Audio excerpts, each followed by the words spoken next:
우리 옆 사람과 인사하겠습니다. 당신은 지금 연예인이 통곡하고 간 외모를 보고 있습니다.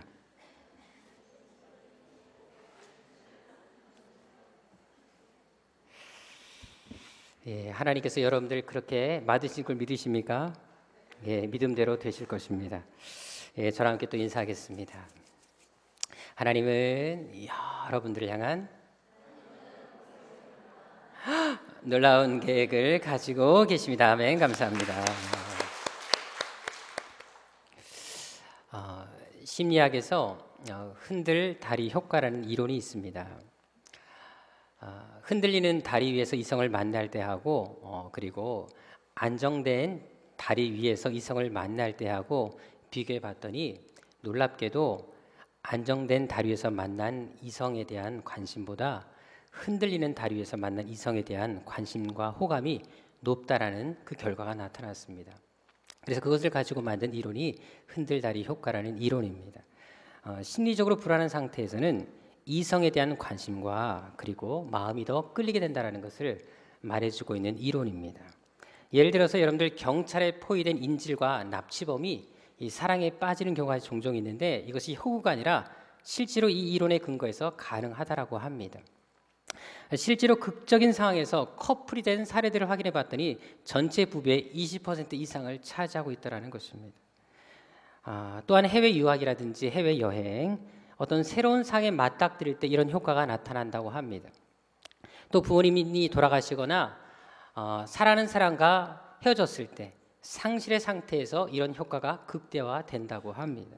또한 공포 영화를 보러 가거나 특별히 놀이공원에서 스릴 있는 놀이기구를 타는 경우에도 이런 현상이 나타난다는 것입니다.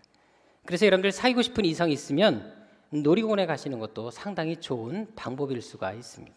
하지만 반대로 사귈 사람이 아닌 경우에는 놀이공원에 함부로 가셔도 안 된다는 것을 얘기해 주고 있는 것입니다. 특히 바이킹이나 T-익스프레스 같은 긴장을 극도로 조성하는 놀이기구는 타면 안 된다는 것을 우리가 생각해 볼 수가 있다는 것입니다. 그리고 여러분 엘리베이터에 가졌을 때도 그런 흔들다리 효과는 나타난다고 합니다. 한마디로 위기상황이 오게 되면 함께 하고 있는 그 대상에 대한 관심과 호감이 높아지기 때문에 우리가 위기상황이 있을 때 누구와 함께 있느냐 또 누구를 찾느냐가 되게 중요하다는 사실입니다. 전에 제가 주안역 근처에 신동아 빌딩이라는 건물에서 이제 예배를 드릴 일이 있어서 거기에 엘리베이터를 타고 올라간 적이 있었습니다. 근데 학생들과 함께 올라가고 있는데 엘리베이터가 중간에 멈춰버렸습니다. 여러분 혹시 엘리베이터에 갇혀본 적 있으십니까? 여러분들 갇혀보지 않으면 말을 하지 마십시오. 정말 쉬운 상태가 아니라 정말 뭐랄까 되게 두려움이 엄습합니다. 더구나 그때 인원이 조금 초과된 상태였기 때문에 이게 딱 멈추는데 여러분들 모든 학생들이 비명을 지르더라고요. 막 곳곳마다 상한역의 탄식 소리가 들려오는데 학생들이 너무나 막 무서워하는 것을 제가 보았습니다. 근데 여러분 만약 이런 상황이 닥쳤을 때 가장 먼저 우리가 해야 할 일이 무엇일까요? 여러분 이것은 마귀의 시험입니까? 마귀가 우리에게 지금 역사하는 것이겠습니까? 그렇다면 예수 이름으로 명하노니 사단아 물러가라 이렇게 외쳐야 되겠습니까? 아니면 이런 상황이 발생하게 된 원인을 찾거나 그 원인을 제공한 그 건물주나 그 대상을 찾아서 원망하고 있어야 되겠습니까? 이 사건에 대해서 토론하거나 분석할 필요가 없이 그 책임 소재를 묻기 전에 그냥 가장 빨리 엘리베이터에서 나가는 방법은 비상벨을 누르는 것입니다. 아니면 119에다 신고해서 구조 요청을 하는 것이 가장 빠른 방법입니다. 신앙생활도 마찬가지입니다. 우리가 어떤 위기를 만났을 때 누구를 원망하거나 가만히 주저앉아 있기보다 가장 먼저 하나님을 찾는 것이 되게 중요하다는 것입니다. SOS 하나님을 부를 때 하나님은 우리에게 인생의 어려움 속에서 위기 속에서 구해주신다는 것을 우리는 경험할 수 있다는 사실입니다. 창세기 30장에도 보게 되면 그런 신뢰가 나타납니다. 거기 보게 되면 라헬, 특별히 아기를 낳지 못했던 불행한 한 여인의 이야기가 등장하는 것을 찾아볼 수가 있습니다. 여러분 야곱이 정말로 사랑했던 여인이 라헬이었습니다. 근데 그 아내가 아기를 낳지 못하고 있었습니다. 근데 중요한 것은 뭐냐면 이 라헬이 그때 야곱에게 했던 말이 30장 1절에 나와 있습니다. 라헬은 야곱에게 이렇게 말을 합니다. 나로 자식을 낳게 하라. 그렇지 않으면 내가 죽어버리겠다라고 말하는 것을 찾아볼 수가 있습니다. 여러분 아기를 낳지 못하니까 라헬이 너무 속상한 나머지 남편에게 내가 죽어버리겠다고 말을 선포한 것입니다. 여러분, 중요한 것은 뭐냐? 이런 말을 들었을 때 가장 먼저 누가 긴장하겠습니까? 당연히 남편 야곱이 긴장하지 않겠습니까? 여러분 생각해 보세요. 가장 사랑했던 여인이 죽어버린다면 이 야곱의 마음이 편하겠습니까? 그래서 할 수 없이 야곱도 하나님께 기도할 수밖에 없었습니다. 하나님, 우리 아내가 죽어버렸다고 말을 합니다. 하나님, 저 여자 죽으면 곤란하지 않습니까? 나도 살기 쉽지 않습니다. 하나님, 우리 아내에게 아기를 주십시오 라고 기도할 수밖에 없었을 것입니다. 여러분, 하나님 앞에 이렇게 야곱이 기도하게 되면 또 하나님도 긴장하지 않을 수 없죠. 왜? 만약에 라헬이 죽어보십시오. 그러면 야곱도 죽을 수밖에 없습니다. 그렇게 되면 여러분들 성경 역사가 종을 칩니다. 야곱이 죽어버리면 끝난 거 아니겠습니까? 그러니까 하나님도 긴장하셔서 결국 어떻게 합니까? 자식을 줄 수밖에 없었습니다. 창세기 30장 20절에 이렇게 말씀하고 있습니다. 하나님이 라헬을 생각하신지라 하나님이 그녀를 들으시고 그 태를 여신고로 그녀가 잉태하여 아들을 낳았다라고 분명히 얘기를 합니다. 여기 보게 되면 하나님이 그녀를 들으셨다라는 말이 나타나 있습니다. 이 말은 뭐를 얘기할까요? 라헬은 하나님 앞에 자식을 놓고 기도했다라는 것입니다. 특별히 어떻게? 목숨을 걸고 기도했다라는 것입니다. 그래서 하나님이 긴장하셨고 그녀의 손을 들어주셨다라는 것입니다. 그리고 이왕 주시는 거 라헬이 더 이상 딴소리 하지 못하게 하시기 위해서 좋은 놈을 주셨습니다. 그래서 요셉을 주신 것입니다. 아예 입을 막아버리신 것이지요. 중요한 것은 라헬의 기도는 단순했다라는 것입니다. 아주 짧은 기도였습니다. 하지만 그 기도는 목숨을 건 기도였기 때문에 하나님이 움직이셨다라는 사실입니다. 여러분, 에스더도 보십시오. 그녀가 민족을 구하기 위해서 드린 기도의 시간은 3일밖에 지나지 않았습니다. 민족이 큰 위기 속에서 온 민족 모든 백성들이 멸망을 당할 수밖에 없는 상황 속에서 단 3일 만에 그 운명을 바꿨던 것을 찾아볼 수가 있습니다. 3일간의 짧은 기도였지만 그녀 역시 목숨을 걸고 기도합니다. 바로 그 기도가 자신의 운명을 바꾸고 민족 역사를 바꾸는 놀라운 일을 이루어냈다라는 사실입니다. 그래서 여러분, 우리가 인생의 위기 속에서 기도하는 것이 참으로 중요합니다. 그것도 일사각오로 목숨을 걸고 기도하는 것이 이렇게 중요하다는 것을 오늘 성경은 우리에게 증거해주고 있는 것입니다. 외국에서 목회하시는 한 목사님으로부터 그런 이야기를 들었습니다. 이제 목사님이 계시는 그 지역에 지진이 심하게 났다고 합니다. 지진이 여러분들 우리 한국에서는 잘 경험하기가 어렵기 때문에 이 목사님도 외국에 나가서 그 경험을 처음 했다 그래요. 근데 지진이 워낙 심하게 나서 막 집에 있는 TV가 떨어지고 막 물건들이 사방에서 떨어지는데 정신을 차릴 수 없었다 그럽니다. 너무나 걱정된 나머지 막 정신을 차릴 수 없었고 뭐 어쩔 줄 몰랐는데 한참 있다가 다행히 지진이 멈췄다고 합니다. 그때 비로소 정신을 차렸는데 정신을 차리고 보니까 자기가 침대 밑에 머리를 들이밀고 들어가 있었다라는 것입니다. 근데 보니까 아내는 자식들을 안고 한쪽에서 있더라는 것입니다. 아빠인 또 남편인 목사님은 침대 밑에 들어가 숨어 있고 아내는 자식들을 끌어안고 보호하고 있는 그 모습 보면서 자신이 되게 비참했다 그래요. 근데 문제는 그때부터 집의 균형이 깨졌다고 합니다. 집안의 힘이 아내 쪽으로 다 쏠리게 됐다고 합니다. 자식들도 아내도 자기를 바라보는 시각이 그다음부터 달라졌다고 합니다. 한마디로 집의 지진이 집안 분위기에 지각변동을 가져온 것입니다. 여러분들, 위기 때 자세가 중요합니다. 모험적인 자세를 보이지 못하니까 결국 지진 후에 집안의 이런 힘의 균형이 한쪽으로 쏠리고 말았다라는 사실입니다. 이처럼 위기 속에서 우리가 어떻게 행동하냐가 되게 중요합니다. 왜냐하면 잘못된 행동, 반응이 우리 인생에 지각 변동을 가져올 수 있기 때문에 그렇다는 것입니다. 그래서 어떤 상황 속에서 우리가 가장 먼저 할 것이 기도라는 것입니다. 왜? 기도하는 그 습관이 우리의 미래를 바꿀 수 있기 때문에 그렇다는 것입니다. 근데 가끔 사람들이 그런 말을 할 때가 있습니다. 꼭 기도해야 됩니까? 꼭 기도를 해야 응답을 옵니까? 라고 말씀합니다. 특별히 마태복음 6장 8절에 보게 되면 하나님은 우리가 기도하기 전에 우리가 무엇을 기도할지 이미 알고 계시다는 말이 나와 있습니다. 또 마태복음 6장 32절에도 보게 되면 하나님께서는 우리가 기도하기 전에 이미 우리가 무엇을 원하는지 알고 계시다는 말이 반복해서 나타나 있습니다. 그래서 어떤 사람들은 하나님이 다 아시는데 뭘 기도합니까? 하는 분들 종종 있습니다. 근데도 우리가 왜 기도해야 되는 줄 아십니까? 먼저 야곱의 생애를 통해서 발견할 수 있습니다. 창세기 31장 3절에 보게 되면 하나님께서 이제 야곱에게 하란에서 이제 가나안 땅, 고향 땅으로 돌아가라는 명령을 내리는 것을 찾아볼 수가 있습니다. 여러분, 그거 하나님께서 말씀하십니다. 가라, 내가 너와 함께 하겠다라고 약속을 주십니다. 그렇다면 여러분, 하나님이 약속하셨으면 믿고 가면 되지 않습니까? 근데 놀라운 것은 야곱이 가다가 창세기 32장에 보게 되면 야복강가에서 갑자기 하나님 앞에 목숨을 걸고 기도하는 것을 볼 수 있습니다. 하나님이 가라고 하셨고 약속하셨고 지켜주시겠다는 말씀에도 불구하고 야곱은 목숨을 걸고 자신의 안전을 위해서 기도하는 것을 찾아볼 수 있다는 것입니다. 이미 하나님이 약속하셨지만 그런데도 불구하고 하나님 앞에 자신의 안전을 걸고 기도하고 있다는 것입니다. 그뿐만이 아닙니다. 열왕기상 18장에도 보게 되면 거기에 하나님은 엘리야에게 비를 내리겠다는 약속을 주시는 것을 찾아볼 수가 있습니다. 여러분, 하나님이 주시겠다 말씀하셨습니다. 그렇다면 믿고 기다리면 되는 것이 아니겠습니까? 근데 놀랍게도 열왕기상 18장 42절 이하에 보게 되면 엘리야는 그 하나님이 약속해 주었음에도 불구하고 하나님께 무릎을 꿇고 머리를 무릎 사이에 집어넣고 7번이나 비가 내릴 때까지 기도하는 것을 찾아볼 수가 있습니다. 하나님이 약속하셨는데 왜 기도하고 있습니까? 그것은 에스겔서 36장에서도 찾아볼 수가 있습니다. 우리 한번 구약성경 에스겔서 36장으로 가보도록 하겠습니다. 구약성경 881쪽에 있습니다. 구약성경 881쪽 에스겔서 36장 한번 보도록 하겠습니다. 35절부터 보게 되면요, 어떤 내용이냐면 35절 36절을 요약하면 하나님이 멸망에 가던 이스라엘을 회복시켜 주셔서 에덴 동산같이 만드시겠다라는 약속을 주시는 것을 찾아볼 수가 있습니다. 여러분, 하나님께서 이제 너희들을 에덴 동산같이 정말 살기 좋은 곳으로 회복시키겠다 약속을 하십니다.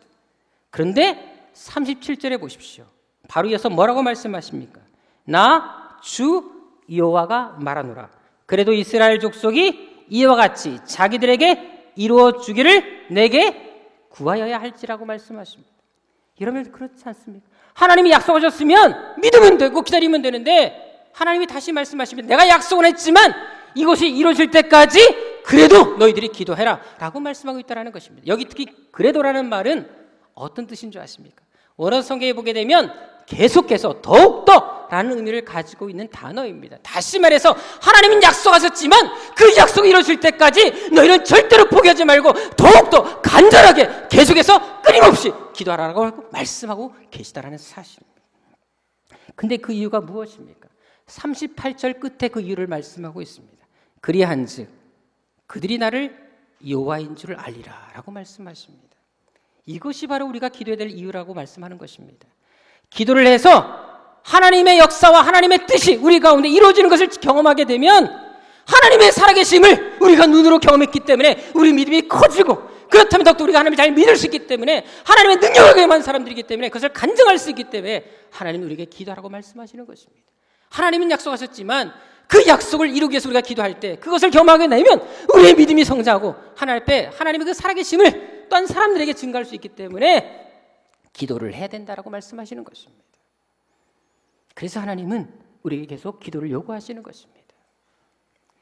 제가 초등학교 6학년 때였었습니다. 갑자기 오른쪽 배 아래가 너무나 아프더라고요. 근데 정말 배가 그냥 아픈 게 아니라 하여간 못을 찌르시 너무 고통스러웠어요. 거기다가 다리를 필 수가 없었습니다. 그래서 누워가지고 다리를 쪼그리고 배를 붙잡고 막 뒹굴고 있었어요. 나중에 지나고 나서 이 증세를 아는 의사분에게 물어봤더니 급성맹장이었다 그러더라고요. 다리도 피지 못하고 아픈 증세를 다 얘기했더니 똑같은 급성맹장이었다. 큰일 날 뻔했다고 얘기하시더라고요. 여러분, 근데 그 당시에는 저를 돌보는 사람이 아무도 없었습니다. 그래서 혼자 방 안에서 고통을 감수하면서 계속 뒹굴고 있었어요. 너무나 고통이 컸기 때문에 여러분들 저절로 기도가 나오더라고요. 특별히 여러분들 죽기 직전에 가니까 하나님께 회개 기도가 정말 많이 나오더라고요. 그래서 교회에 빠졌던 거 하나님께 회개했고요. 특별히 주일날 헌금할 때 헌금 내지 않고 그 돈 빼돌려갖고 아이스크림 사 먹은 거 회개했고요. 더구나 여러분들 제가 그때 우리 어렸을 때는 여기 뭐 거의 50대 되신 분들은 다 아시겠지만 이호춘 씨라든지 장미 씨, 유진 씨가 되게 인기였었습니다. 우리 청년들은 잘 모르시겠죠? 하여간 우리 때 그분들이 되게 인기였었어요. 최고 잘 나갔던 분이었거든요. 근데 달력에 종종 그분들의 사진이 있었어요. 근데 제가 한 번은 그분 중에 한 분에게 뽀뽀한 적이 있었거든요. 그 달력에다가. 그것도 떠오르더라고요. 그래갖고 제가 얼마나 회개했는지 모릅니다. 그리고 아픈 것을 붙잡고 간절히 하나님께 기도했습니다. 하나님 살려달라고. 근데 놀라운 일이 벌어졌습니다. 그때는 사실 저는 특별히 믿음도 별로 없었고 그냥 교회를 출석하고 있었는데 그 배를 붙잡고 하나님께 기도하는 그 중간에 갑자기 통증이 어느 순간에 사라지고 말았습니다. 그리고 다리가 펴졌습니다. 그리고 중요한 것은 그 이후부터 한 번도 고통을 당해본 적이 없습니다. 그리고 지금까지 병원 한 번 가지 않고 이렇게 건강하게 잘 살고 있습니다. 여러분, 제가 예수 믿고 나서 제일 좋았던 게 뭔지 아십니까? 세상에서는 팔자 운명을 사람들이 논하기도 합니다. 하지만 성경 어디에도 팔자 운명이라는 단어가 나타나지 않는다는 사실입니다. 왜? 팔자 운명을 바꾸는 것이 신앙이기 때문에 그렇다는 것입니다. 우리 어떤 운명이라 할지라도 아무리 절망스러운 환경일지라도 우리의 기도를 통해서 바꿀 수 있기 때문에 그런 단어가 성경에는 필요 없다는 사실입니다. 오늘 본문도 다시 보십시오. 요나서 본문을 다시 가시면 아시겠지만 이제 니느웨 성이 하나님께 범죄하는 것을 찾아볼 수가 있습니다. 그래서 하나님이 요나 선자를 보내서 이 성이 곧 멸망할 것에 대해서 선포하시는 내용이 요나서 3장의 내용입니다. 특별히 하나님이 요나를 통해서 이 성이 얼마 후에 멸망할 것을 얘기하고 계십니까? 사제에 나와 있는 것처럼 40일 후에 이 성이 철저하게 멸망할 것에 대해서 말씀하고 있습니다. 여러분들 그러면 하나님이 하시겠다는데 누가 말릴 수 있겠습니까? 이미 하나님이 계획하셨습니다. 하나님이 작정하셨고 하나님이 정하셨으면 결정하셨으면 그 결정을 누가 번복할 수가 있겠습니까? 더구나 여러분 이 니느웨 성은 지금의 이란을 말합니다. 근데 당시에는 아수르라는 대제국의 수도였었습니다. 근데 여러분 아수르는 어떤 나라였습니까? 그들은 늘 이웃 나라를 침략하기를 좋아했고요. 잔인하게 사람들을 죽였던 피 흘리기를 좋아했던 민족이었습니다. 늘 강탈, 노략을 일삼고 모든 민족을 자기 발 아래 두려고 했던 민족이 바로 아수르 민족이었습니다. 특히 우상숭배가 아주 심했기 때문에 정복하는 나라들마다 자기들이 섬기는 우상을 섬기했던 아주 악독한 민족이 아수르라는 민족이었습니다. 그래서 여러분들 성경에 보게 되면 그들의 죄악성에 대해서 여러 선자들, 특별히 요나서뿐만 아니라 하박국 선지자, 이사야 선지자, 예레미야 선지자까지 그들의 죄악성을 고발하는 것을 찾아볼 수가 있습니다. 심지어 나중에 이 아수르라는 나라가 바로 북왕국 이스라엘을 멸망시킨 그 원흉이 됐다는 사실을 아십니까? 그럼 이런 민족은 차라리 심판받는 것이 좋지 않겠습니까? 멸망받는 것이 더 아름답지 않겠습니까? 그런데 오늘 본문을 다시 보십시오. 이 민족이 멸망을 하고 있습니까? 본문에 보게 되면 그 멸망과 심판에서 비껴나가는 것을 찾아볼 수 있다는 것입니다. 어떻게 그런 일이 있을 수 있었을까요? 그 수많은 죄악을 저렸던 민족이 하나님 앞에 멸망받을 수밖에 없다라고 이미 선언받았던 그 민족이 어떻게 이렇게 용서받고 구원받을 수 있었겠습니까? 7절과 8절에 그 이유가 나타나 있습니다. 우리 함께 7절, 8절 함께 읽어보도록 하겠습니다. 시작.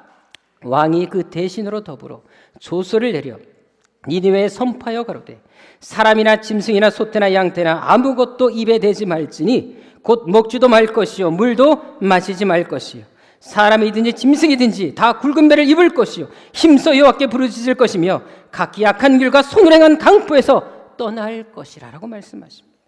놀랍게도 이 심판 선언을 들은 다음에 왕으로부터 시작해서 심지어 모든 백성 가축일까지 금식하며 하나님께 회개 기도했던 것을 찾아볼 수가 있습니다. 바로 자신의 운명을 놓고 눈물로 부르짖었던 것을 찾아볼 수 있다는 것입니다. 그런데 결과가 어떻게 됐습니까? 10절 우리 다 같이 읽어보도록 하겠습니다. 시작. 하나님이 그들의 행한 것 곧 그 악한 길에서 돌이켜 떠난 것을 감찰하시고 뜻을 돌이키사 그들에게 내리라 말씀하신 재앙을 내리지 아니하시니라. 여러분 놀라운 말씀을 하고 계십니다. 하나님의 뜻이 돌이켜졌음을 얘기하고 있다는 것입니다. 하나님이 결정한 것도 사람이 기도할 때 특별히 눈물의 기도가 그 하나님의 결정과 선언까지도 바뀌었던 것을 찾아볼 수 있다는 것입니다. 하물며 우리의 운명까지 바꾸지 못할 이유가 어디 있겠습니까? 결국 이것은 모든 것은 무엇을 말하겠습니까? 인생의 어떤 위기 속에서도 아무리 바꿀 수 없는 환경일지라도 죽음의 상황까지도 우리가 기도할 때 눈물을 흘릴 때 하나님은 우리 운명을 바꿔주신다는 사실들을 우리에게 분명히 보여주고 있는 것입니다. 여러분 빌딩 주차장이나 큰 건물에 가게 되면 엘리베이터식 주차시설을 볼 때가 종종 있습니다. 그런데 그것을 관리하는 사람이 그 엘리베이터 그 주차시설을 문을 열고 닫을 때 어떻게 합니까? 직접 손으로 열고 닫습니까? 아닙니다. 스위치 하나만 누르면 문이 저절로 열고 닫히는 것을 볼 수가 있습니다. 어떤 힘을 쓰지 않습니다. 그냥 스위치 하나만 누르면 됩니다. 또 댐을 관리하는 사람들을 보십시오. 그 어마어마한 수문을 열고 닫을 때 직접 손으로 할 수 있습니까? 스위치 하나면 다 끝나버립니다. 스위치가 모든 것을 열고 닫는 열쇠가 된다는 것입니다. 이 자동 스위치가 모든 것을 다 주관한다는 것입니다. 신앙생활도 마찬가지입니다. 우리 인생에 어떤 문제가 있다 할지라도 그것을 열 수 있는 자동 스위치만 있다면 우리 인생에 어떤 역경 고난이 문제가 되겠습니까? 그 자동 스위치가 바로 기도라는 것을 성경은 알려주고 있는 것입니다. 실제로 인생 역전을 일으키고 놀라운 기적을 경험한 사람들의 공통점이 뭔지 아십니까? 바로 이 기도의 스위치를 그들은 사용할 줄 아는 사람들이었다는 사실입니다. 출애굽기 14장에 보십시오. 홍해 앞에서 모든 백성들이 두렵고 떨고 있을 때, 어쩔지 몰라 하고 있을 때 유일하게 기도의 스위치를 사용했던 사람이 누굽니까? 바로 모세였습니다. 모든 사람들은 절망하고 있을 때 모세만큼은 이 기도의 스위치를 사용하고 있습니다. 사실 모세는 이미 애굽의 모든 학술과 병법을 통달한 사람이었습니다. 하지만 그는 자기의 경험, 능력을 의지하지 않습니다. 하나님께 무릎을 꿇고 하나님 도와달라고 무릎 꿇고 눈물로 기도합니다. 그럴 때 그 스위치가 홍해를 가르게 하는 역사를 만들지 않습니까? 사무엘상 1장도 보십시오. 아기를 낳지 못했던 한 나라는 여인, 그 여인이 어떻게 합니까? 하나님 앞에 기도의 스위치를 누르고 있습니다. 하나님 나에게 아기를 달라고 기도하지 않습니까? 근데 그 기도의 스위치를 눌렀을 때 하나님은 그에게 응답하셔서 3회를 허락해 주셨고 심지어 3남 2녀라는 더 많은 자녀를 주셨던 것을 찾아볼 수 있지 않습니까? 열왕기하 20장도 보십시오. 거기에 히스기야 왕이 나타납니다. 그는 병들어 죽을 수밖에 없었습니다. 이미 하나님이 이사야 선지자를 통해서 너는 죽을 것이다 라고 선언하셨습니다. 하나님이 선언하셨는데 누가 그 운명을 바꿀 수가 있겠습니까? 근데 히스기야는 하나님의 그 선언을 듣고 나서 어떻게 합니까? 벽을 향해서 하나님께 눈물로 기도합니다. 하나님, 내 생명을 살려주십시오. 하나님께 눈물로 간절히 기도했을 때 하나님은 그에게 15년이라는 생명을 연장시켰던 것을 찾아볼 수가 있습니다. 이 모든 사건들은 무엇을 말하겠습니까? 기도가 인생을 역전시키고 운명을 바꾸고 하늘을 움직이는, 하나님의 마음을 움직이는 능력이 된다는 것을 보여주고 있는 것입니다. 그래서 우리가 어떤 어려움이 직면했다 할지라도 두려워하거나 절망하기보다, 지체하기보다 먼저 하나님 앞에 나와 하나님께 기도하고 부르짖는 것이 얼마나 중요한지 우리에게 성경은 계속해서 이렇게 많은 것들을 보여주고 있다는 것입니다. 왜? 기도할 때, 우리가 간절히 두드릴 때 하나님은 그 문을 열어주시기 때문에 그렇습니다. 종종 사람들 중에 언제까지 기도해야 됩니까? 라고 물어보는 분이 계십니다. 여러분, 답은 간단합니다. 응답하실 때까지 기도하십시오. 만약 우리의 기도에 아직 응답이 없다면 하나님은 아직까지 우리가 계속 기도하기를 원한다는 사실을 아실 필요가 있습니다. 만일 그렇지 않았다면 하나님은 우리의 기도를 바꾸어 주셨을 것입니다. 실제로 고린도후서 12장에 나타난 바울을 보십시오. 그러니까 육체의 질병을 놓고 얼마나 하나님께 간절히 기도합니까? 그런데 하나님이 그것이 그의 기도가 하나님 뜻에 맞지 않으니까 어떻게 하십니까? 그의 기도를 바꾸어 버리십니다. 그에게 그 이유를 알게 하시고 그로 하여금 다른 기도를 드리게 하신 걸 찾아볼 수 있지 않습니까? 그렇기 때문에 여러분들, 내가 기도하고 있는 것이 있는데 아직 응답이 없다면 실망하지 마십시오. 응답이 올 때까지 계속 기도하라는 것입니다. 분명한 것은 하나님 반드시 여러분들이 부르짖는 기도에 응답하신다는 사실입니다. 사실 제가 고등학교 때 고등 학생들을 지도했을 때 주한장로교에서 고등어를 맡아 섬겼을 때, 그때 수련을 바로 앞두고 학생 한 명이 저를 찾아왔습니다.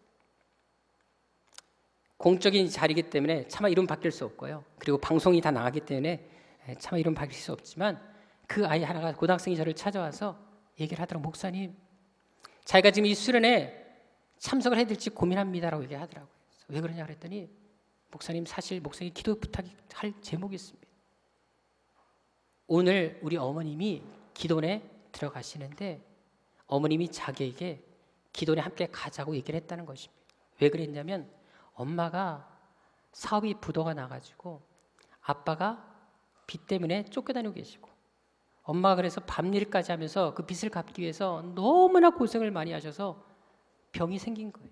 근데 몇 번 일하다가 쓰러지셨지만 약 사 먹을 돈이 아까워서 가지 않고 버티다가 이젠 완전히 몸이 너무나 망가져서 병원에 갔더니 이미 손 쓸 수 없는 지경에 이르게 됐습니다. 이미 심근경색이 왔고 병원에 손 쓸 수 있는 방법이 없고 많은 병이 전이가 돼가지고 사형 선고를 내렸습니다. 이제 며칠 못 사니까 죽음을 준비하시라고 병원에서 얘기를 했습니다. 그래서 이 엄마가 마지막 죽기 전에 남은 자식들을 위해서 기도하겠다고 기도원에 들어가겠다고 이 아이에게 기도원을 같이 가지고 말을 하신 것입니다.